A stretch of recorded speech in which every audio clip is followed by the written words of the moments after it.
We have a little bit of an announcement to make, which is, you may be wondering, what is this fine bike doing on the stage? Is that part of an act?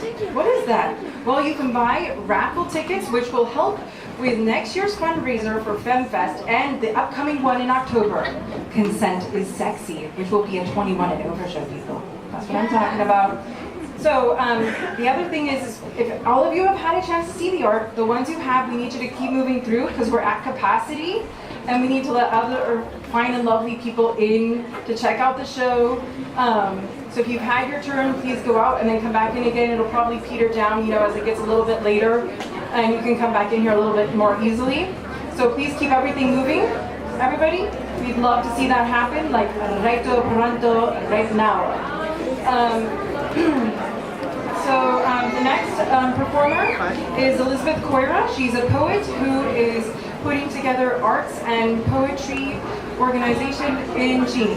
ElizaBeth Coira, please come to the stage. Thank you.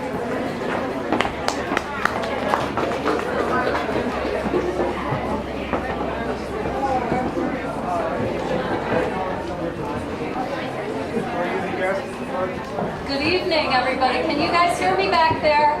Everyone? Okay. My name is ElizaBeth Coira, and I'm a writer and a poet and a consultant. And actually, I'm based in Loon Lake and a member of the Chihuahua Arts Guild. And I generally write in the regions of ecofeminism and spiritual ecology. And I am so thankful to be able to be here to share some of my work with you all tonight. So let's get into it.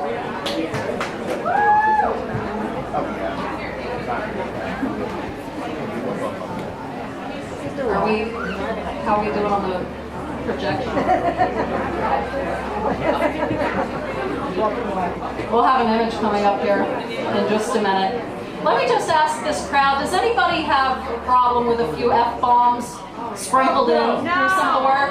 I feel like this is a crowd that's accepting of that. Okay, cool. For any little ones?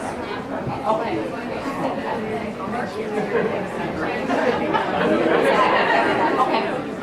Okay.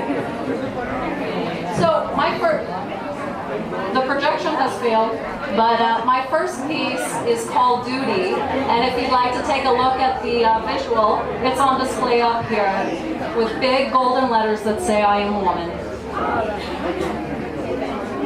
Is it my duty, obligation, responsibility to put on a pretty face for you simply because I am woman, as though my life weren't meant for more than the shadowy fantasies of others, as though my life weren't my own, beyond what a man would pay for. Oh yeah, that's it right there.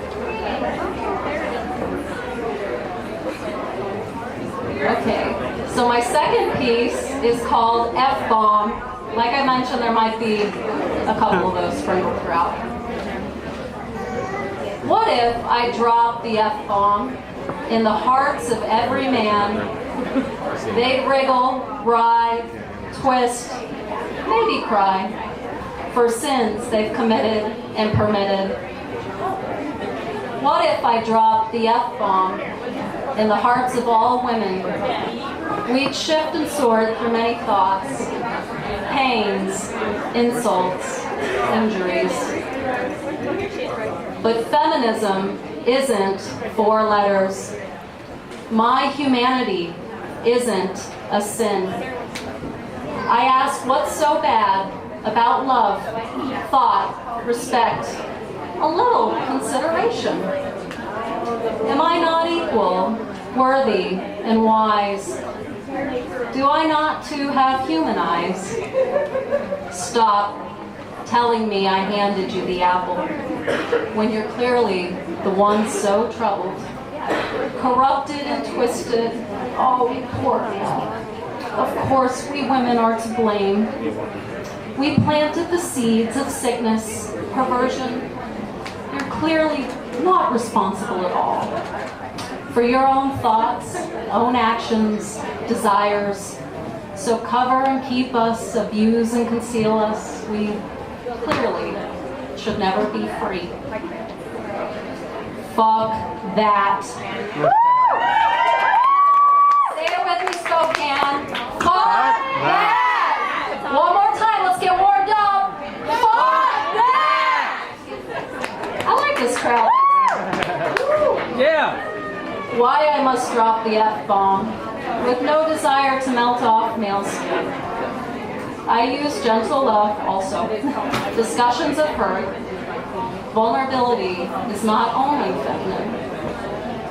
We all must understand and work together to embrace all sides of the world.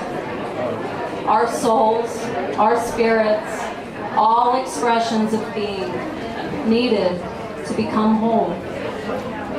We really are one, so why do we fight, subjugate, demean, and frighten? Fear and fight. Human are we? Must this be the meaning of our existence?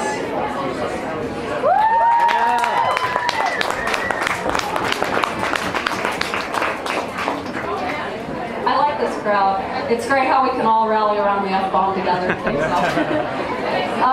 My last piece is actually an excerpt from an article that I published up in my little community north of here, the Loon Lake Times, and it's reflections from all of the beautiful, amazing energy that I bet a lot of you were involved into in the women's marches right here in Spokane.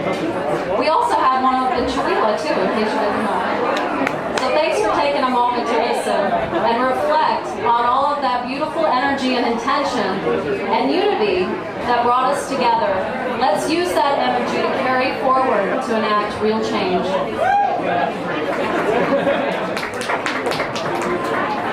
On a brisk January afternoon, in the sunshine, we gathered. We brought out our courage and homemade signs. We pinned on our hopes and walked side by side. Some of us already knew one another as neighbors, co-workers, family, and friends. Some of us, complete and utter strangers, were happy to share a moment in each other's kind company. So many beautiful different faces, women, men, children of all ages. It looked like America, the country I love, the country I've wandered, the country I'm still proud to call my home, especially when I see people getting together like this tonight. We gathered in Coira, 125 strong. We gathered in Spokane, 8,000 plus strong. We gathered across the United States. We gathered across planet Earth. We common people came together for so many reasons, yet united. Against the shadow of a tyranny partially revealed. We know it. We hear it. We sense it. We feel it. The worrisome presence of a most unwelcomed guest. You know the orange one I'm talking about. So many of our ancestors have known it, have fought it, been used and abused too as pawns. It is the game of the unscrupulous, greedy lords, slithering charismatics, self-anointed kings. Can you feel the scraps being tossed at us, while the coffers of elite egos grow ever overflowing? Does that really feel like goodness? Does it make you feel at ease, even at peace with a greater sense of order, justice, or higher being? Does the blame game found on early playgrounds, the bullying, the littling, hold appeal in your heart? So many of us came out to march, to unite, because searching within, our answer is no. Our answer is no to rule by fear. Our answer is no to control through chaos. Our answer is no to hateful rhetoric designed to separate and subjugate us. Our answer is no to limiting our freedoms based on the opinions of only a few? Our answer is no. We will not forfeit our country, our great democracy of we the common people. We are a true movement of we the people. These are the words from the preamble of our U.S. Constitution.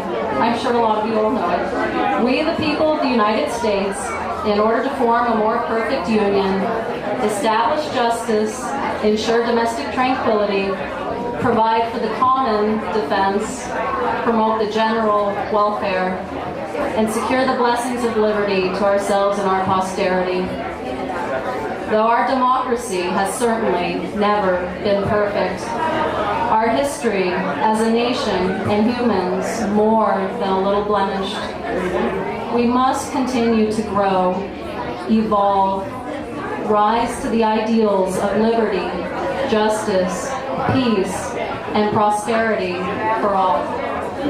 For our country, for our ancestors, ourselves, our children, our neighbors, our friends, our fellow human beings.